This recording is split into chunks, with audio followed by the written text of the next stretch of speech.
बच्चों, कविता है आत्मकथ्य, जिसका अर्थ होता है आत्मकथा यानी ऑटोबायोग्राफी या अपने जीवन के बारे में बताना, जिसको लिखा है जयशंकर प्रसाद जी ने। जयशंकर प्रसाद जी को काफी लोग, ऐसे लोग जो उनके मित्र थे, वो बार बार इंसिस्ट कर रहे थे, रिक्वेस्ट कर रहे थे क्या कि आप भी अपनी आत्मकथा लिखो ताकि हम भी आपके जीवन से रूबरू हो सके। ऐसी स्थिति जब जयशंकर प्रसाद के सामने आई तो उन्होंने आत्मकथा तो नहीं लिखी, लेकिन उससे रिलेटेड एक कविता लिख दी। मतलब एक कविता जिसका नाम यही है आत्मकथ्य। इसमें आत्मकथा नहीं है, बल्कि जयशंकर प्रसाद जी ये बता रहे हैं कि मैं अपनी आत्मकथा नहीं लिखना चाहता। क्यों नहीं लिखना चाहता, इस बारे में ये पूरी कविता है। तो बिना किसी देरी के करते हैं शुरू। नमस्ते, मेरा नाम आशीष है। देखो, मधुप गुनगुना कर कह जाता कौन कहानी यह अपनी, मुरझा कर गिर रही पत्तियां देखो कितनी आज घनी। अब इन दो पंक्तियों में कवि कहते हैं कि मेरा मन क्या कह रहा है कि ऐसी कौन सी अपनी कहानी है जिसको मैं बताऊं, क्योंकि मेरा जीवन तो ऐसा है जिसमें दुख ही दुख भरे पड़े हैं। अर्थात यहां पर कवि कहना चाहते हैं कि मेरे जीवन में दुख है, मैं अपनी आत्मकथा बताना नहीं चाहता। इसको बताने के लिए कवि कहते हैं कि मधुप यानी मेरा मन रूपी भौरा, मधुप का मतलब मन रूपी भौरा, मन रूपी भौरा गुनगुना कर कह रहा है। क्या कह रहा है? कौन कहानी यह अपनी, मेरे पास कोई कहानी नहीं है। कौन सी कहानी है जो मेरे पास हो, जिसको मैं बता पाऊं? मेरी ऐसी कोई कहानी नहीं है। क्यों नहीं है? वो अगली लाइन में लिखा हुआ है, मुरझा कर गिर रही पत्तियां। पत्तियां मतलब जैसे पेड़ के जो पत्ते होते हैं, अगर वो गिर जाएं, वो झड़ जाए पूरा पेड़, तो एक तरह से उस पेड़ का दुख भरा जीवन ही तो है, क्योंकि उसके पास पत्तियां नहीं है। तो ऐसी ही स्थिति मेरी हो गई है। क्या कहते हैं कि मुरझा कर गिर रही पत्तियां, मेरे जीवन में मुरझा कर गिर रही हैं पत्तियां, कितनी आज घनी, घनी मात्रा में, मतलब बहुत ज्यादा मात्रा में दुख मेरे जीवन में है, इसीलिए मैं अपनी आत्मकथा नहीं बताना चाहता। इस गंभीर अनंत नीलिमा में, हाँ, एक बात और ध्यान में आई कि बच्चों, आप बहुत ज्यादा मात्रा में कमेंट करते हो कि सर हमें बेस्ट बुक बता दो, हमारी बोर्ड की क्लास है, हमें पास होना है, हमें अच्छे नंबर लाने हैं। इस तरह के बहुत से कमेंट मिले, लेकिन बच्चों आपको मैं कोई बुक बताने वाला नहीं हूं। क्यों? क्योंकि आपके कहने पर मैं बाजार में गया था, मार्केट में जब देखा तो ऐसी कोई बुक नहीं मिली जो आपके लिए बहुत अच्छी हो। सब नॉर्मल थी, लेकिन आपके इतने ज्यादा कमेंट्स आने की वजह से मैंने क्या किया, खुद ही एक बुक जो मेरे अकॉर्डिंग एक बेस्ट बुक हो सकती है, वो मैंने खुद ही तैयार करवाई। अक्सर बच्चे क्या करते हैं, वन शॉट मांगते हैं एग्जाम टाइम में, लेकिन मैं पहले से ही इसके लिए तैयार हूं। वन शॉट का नाम से ही एक बुक आपकी छपवा दी गई है, और वो बुक में आपको एक चैप्टर से रिलेटेड, मतलब मैं अगर इसी कविता की बात करूं तो उस बुक में आपको सबसे पहले 8 क्वेश्चंस मिलेंगे जो बहुत मोस्ट इंपोर्टेंट देखने को मिलेंगे, जिसके बहुत ज्यादा चांसेस हैं एग्जाम में आने के। और इसके अलावा उसके बाद, मतलब इस चैप्टर के तुरंत बाद ही आपको पठित गद्यांश जो इस चैप्टर से रिलेटेड आता है वो देखने को मिलेगा। वो 3 पठित गद्यांश भी पढ़ लोगे, आपका काम बहुत अच्छा हो सकता है। इसके अलावा एक चीज और है जो अक्सर आती है एग्जाम में, क्या असर्शन और रीजन के जो क्वेश्चंस होते हैं वो भी आपको इस बुक में हर चैप्टर से रिलेटेड देखने को मिलेंगे। तो इस बुक को एक वन शॉट इसीलिए कहा गया है ताकि आप उन कुछ क्वेश्चंस को भी पढ़ लो जो हर चैप्टर से रिलेटेड दिए गए हैं, तो भी आपकी नैया पार हो जाएगी। स्पेशली सीबीएसई वालों के लिए तैयार करवाई है, लिखी तो आपके सर ने है, लेकिन इसको छापा है, इसको प्रकाशन में लाया है एडुकार्ट ने। इसको आप लेना चाहते हैं तो डिस्क्रिप्शन बॉक्स में इसका परचेज लिंक मिल जाएगा, जहां से आप आसानी से ले सकते हो, और मुझे फीडबैक भी देना कि आपको ये बुक कैसी लगी। चलिए टॉपिक पर आते हैं। इस गंभीर अनंत नीलिमा में असंख्य जीवन इतिहास, यह लो करते ही रहते हैं अपना व्यंग्य मलिन उपास। मतलब होता है ना ऐसा कि आप अपनी कहानी, अपना दुखड़ा अपने दोस्तों को बताते हैं, और थोड़े ही टाइम बाद क्या होता है, उस बात का मजाक बना लिया जाता है। होता है ना ऐसा? एक बार कमेंट करके जरूर बताना। तो कवि भी इस बात को जानते हैं कि मैं अपना दुखड़ा रहूंगा, लोग उस बात का मजाक बनाएंगे, इसीलिए मैं अपनी आत्मकथा नहीं लिखना चाहता। लेकिन जो लोग ऐसा करते हैं, यानी अपनी आत्मकथा लिखते हैं, उनका बाद में व्यंग्य ही होता है, मजाक ही बनाया जाता है। यही बात है। देखो, इस गंभीर अनंत नीलिमा में, अनंत नीलिमा यानी नीला आकाश,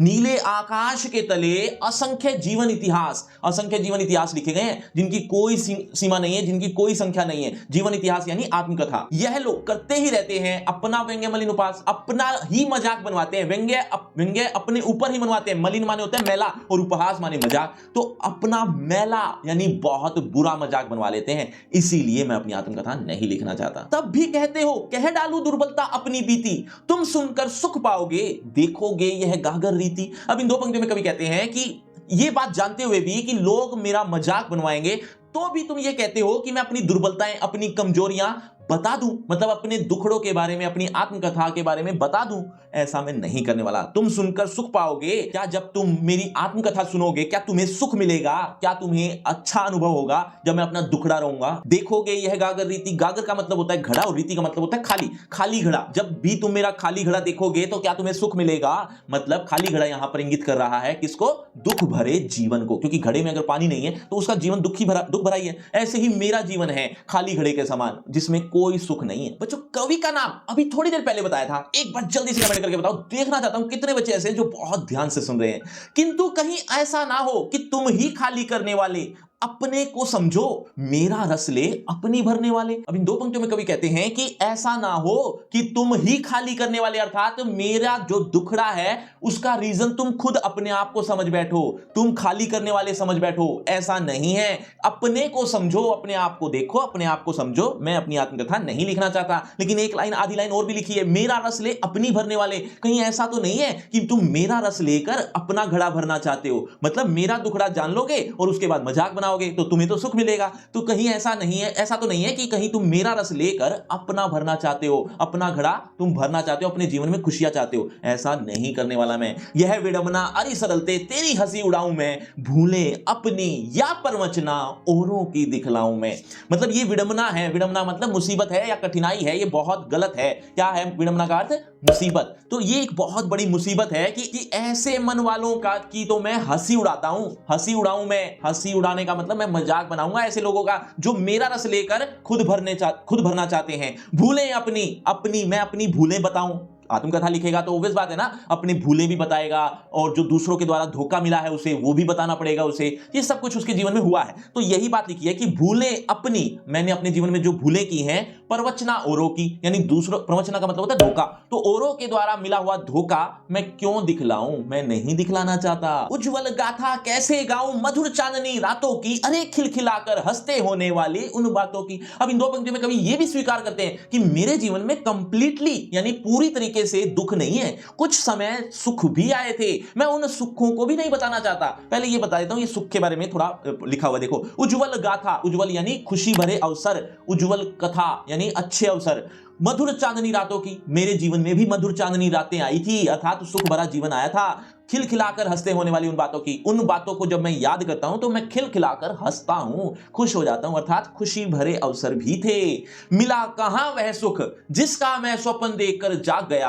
आलिंगन में आते आते मुस्कुरा कर जो भाग गया। अब इन दो पंक्तियों में कवि कहते हैं कि मैंने एक सुख भरा जीवन देखा था या स्वप्न देखा था, लेकिन वो सपना भी मेरा पूरा नहीं हो पाया, उससे पहले ही मेरी नींद खुल गई तो एक तरह से वो सपना भी टूट गया। वो एक तरह से ऐसा हुआ कि सुख आया तो सही मेरे पास, यानी वो स्वप्न आया तो सही सुख का, लेकिन जैसे ही मैंने उसको गले लगाना चाहा वो भाग गया, मतलब मुस्कुराकर भाग गया, अर्थात मेरा मजाक बनाकर चला गया। वो सुख बहुत अच्छे से मेरा हो नहीं पाया। यानी कहने का भाव यहां पर कवि का यही था कि कुछ समय के लिए ही मेरे जीवन में सुख आया था, बाकी तो वो मुस्कुराकर भाग गया, बाकी मेरे जीवन में दुख ही दुख है। यही लिखा हुआ है, देखो, मिला कहां वह सुख जिसका मैं स्वप्न देखकर जा गया। मुझे वो सुख भी कहां मिला जिसका मैंने स्वप्न देखा था। आलिंगन होता है बाहों में आते आते मुस्कुराकर जो भाग गया। मुस्कुरा मतलब मुस्कुराकर वो दूर भाग गया, मेरा हो नहीं पाया। जिसके अरुण कपोलों की मतवाली सुंदर छाया में अनुरागनी उषा लेती थी निज सुहाग मधु माया में।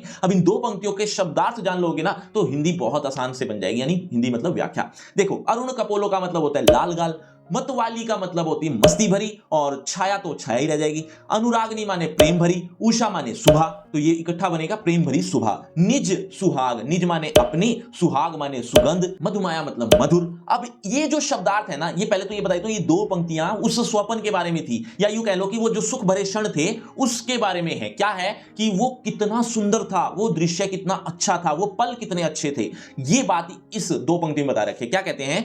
जिसके लाल गालों की, वो जो स्वप्न था, वो जो पल थे, उसके लाल गालों की मस्ती भरी सुंदर छाया थी, अच्छी छाया थी। और अनुरागनी यानी प्रेम भरी सुबह अपनी मधुर सुगंध, यहां लिखा हुआ है ना निज सुहाग, अपनी मधुर सुगंध लेकर प्रकट होती थी, यानी ऐसा सुंदर दृश्य था वो। उसकी स्मृति पाथे बनी, थके पथिक की पंथा की, सीवन को उधेड़ कर देखोगे क्यों मेरी कंथा की। अब इन दो पंक्तियों में कवि कहते हैं, ध्यान से सुनना। अब जैसे आप ट्रेन में सफर कर रहे हैं, ट्रेन का जो सफर है बहुत लंबा है, 8 घंटे 10 घंटे लगने वाले हैं, तो आप क्या करते हो, या तो रास्ते से लेकर कुछ खा लोगे या फिर घर से लेकर चलोगे। कुछ ना कुछ आपको चाहिए जिससे आपको एनर्जी मिले, आपको कुछ ना कुछ मिलेगा तो आपकी एनर्जी बनी रहेगी, क्योंकि 8-10 घंटे का सफर है। इस साथ में ले जाने वाली चीजों को, जैसे वो खाना ही मान लो, उसको कहते हैं पाथे, जो सफर को आसान करती है। तो कवि कहता है कि मेरे जो जीवन में जो सुख भरे क्षण थे वो पाथे थी, वो पाथे का काम करती है मेरे जीवन में। और वो जो सफर है, आप जो मैं ट्रेन का बता रहा था, कवि का जो जीवन है वो सफर है, वो अपने जीवन में उस सुख भरे क्षणों को साथ लेकर चल रहा है, ताकि वो जब भी एनर्जी लो फील करे तो वो सुख भरे क्षण याद कर ले। वो पाथे का काम करती हैं, वो यानी यादें। तो यही लिखा हुआ है कि उसकी स्मृति यानी वो यादें पाथे बनी है, यानी वो एनर्जी का काम करती है। पाथे का मतलब पाथे ही लिखना, आप उसको एनर्जी मत लिखना। पाथे बन जाती हैं थके पथिक की पंथा की, पथिक यानी राहगीर, पंथा यानी रास्ता, तो राहगीर के रास्ते की वो पाथे का काम करती है। कौन सी? वो यादें यानी वो सुख भरे क्षण। सीवन को उधेड़ कर देखोगे क्यों मेरी कंथा की, मेरा जो दुख भरे क्षण थे ना, मेरे जीवन में जो दुख भरे क्षण आए थे वो अब थक कर सो चुके हैं, उनको मैं भूल चुका हूं। अब मैं लिखूंगा यानी आत्मकथा लिखूंगा तो उनको फिर से याद करना पड़ेगा, फिर से याद आएंगी तो फिर से दुखी करेंगी। तो इसीलिए अच्छा ये है कि वो जो सो चुकी है, मेरी जो पीड़ाएं हैं, वो उनको सोया रहने दें, उनको याद ना किया जाए। यही लिखा हुआ है कि जैसे कोई रजाई है, रजाई के अंदर क्या होता है, अगर आप उसकी सिलाई को उधेड़ कर देखोगे तो आपको अंदर कुछ ना कुछ कपास या इस तरह का कुछ मटेरियल देखने को मिलेगा। तो कवि कहते हैं वो जो अंदर कपास है ना, वो एक तरह के मेरे दुख हैं, वो उसको तुम वो सिल चुके हैं, वो उसको उधेड़ उधेड़ कर मत देखो। यही बात लिखी हुई है कि सीवन को उधेड़ कर देखोगे क्यों मेरी कंथा की, कंथा माने पीड़ा, तो मेरी जो पीड़ा है उसको जो वो सिल चुकी है, उस सिली हुई को क्यों उधेड़ उधेड़ कर देखना चाहते हो, अर्थात मेरी आत्मकथा क्यों जानना चाहते हो, मैं अपनी आत्मकथा नहीं बताना चाहता। बच्चों, नीले आसमान के तले कितने जीवन इतिहास लिखे गए हैं, एक बार जल्दी से कमेंट कर दो, देखना चाहता हूं कितने बच्चे ऐसे जो अभी तक भी बहुत ध्यान से सुन रहे हैं। देखो, छोटे से जीवन की कैसे बड़ी कथाएं आज कहूं, क्या यह अच्छा नहीं, औरों की सुनता मैं मौन रहूं, मौन माने चुप। तो छोटा सा जीवन है मेरे जीवन में कोई बड़ी बड़ी कथाएं नहीं है, तो छोटे से जीवन की बड़ी कथाएं कैसे आज कह दूं, नहीं कह पाऊंगा। क्या यह अच्छा नहीं है कि औरों की सुनता रहूं और मैं स्वयं चुप रहूं, औरों की सुनता रहूं यानी औरों की आत्मकथा पढ़ूं लेकिन मैं अपने बारे में ना बताऊं, क्या ये मेरे लिए अच्छा नहीं है? सुनकर क्या तुम भला करोगे मेरी भोली आत्मकथा, तुम्हारा क्या भला होगा, मेरी जो भोली भाली आत्मकथा है उसके बारे में सुनकर तुम्हारा क्या भला होगा। अभी समय भी नहीं है, थकी सोई है मेरी मौन व्यथा, व्यथा यानी पीड़ा, मौन माने चुप, वो चुपचाप थक कर वो पीड़ा सो चुकी है और अभी समय भी नहीं आया है। समय क्यों नहीं आया? कवि कहता है कि मेरे जीवन में कोई बहुत बड़ी बड़ी घटनाएं नहीं हुई हैं, बड़ी बड़ी चीजें नहीं हुई जिसको सुनकर लोग मोटिवेट हो, जिसको सुनकर किसी का भला हो, तो ऐसा कोई अभी समय नहीं आया है, इसीलिए मैं अपनी आत्मकथा नहीं लिखना चाहता। थकी सोई है मेरी मौन व्यथा, मेरी जो मौन पीड़ा है वो थक कर सो चुकी है, मैं उसे जगाना नहीं चाहता। बच्चों, आपको लग रहा हो ये कविता खत्म हो गई है? जी नहीं, अभी तो आपको इसी चैप्टर की लाइन बाय लाइन एक्सप्लेनेशन भी तो पढ़नी होगी। मतलब ये तो समरी थी, वर्ड टू वर्ड व्याख्या तो अभी बाकी है जो आपके एग्जाम के लिए हेल्पफुल होगी, तो ये भी आप जरूर देखना। लेकिन इसके साथ साथ आपको इंपॉर्टेंट क्वेश्चन, एक्सरसाइज क्वेश्चन और एमसीक्यू टाइप क्वेश्चन भी तो मिलेंगे। लेकिन ये चारों चीजें मिलेंगी कहां? जाइए डिस्क्रिप्शन बॉक्स में सबसे ऊपर एक लिंक दिया है, लिंक का नाम रखा है free crash course for 10th class. इस नाम से आपको एक लिंक मिल जाएगा जहां पर आपको ये चारों चीजें एक ही जगह पर देखने को मिल जाएंगी, तो इस लिंक को जरूर क्लिक कर लेना। लेकिन उससे पहले होगा आपका इसी टॉपिक से रिलेटेड एक छोटा सा टेस्ट। देखना चाहता हूं इस टॉपिक को आपने कितने अच्छे समझा। अगर आप इस चैप्टर को अच्छे समझ चुके हो तो देखिए जरा किसने कितना पढ़ा। पहला प्रश्न आपकी स्क्रीन पर ये रहा, कभी अपनी आत्मकथा क्यों नहीं लिखना चाहता?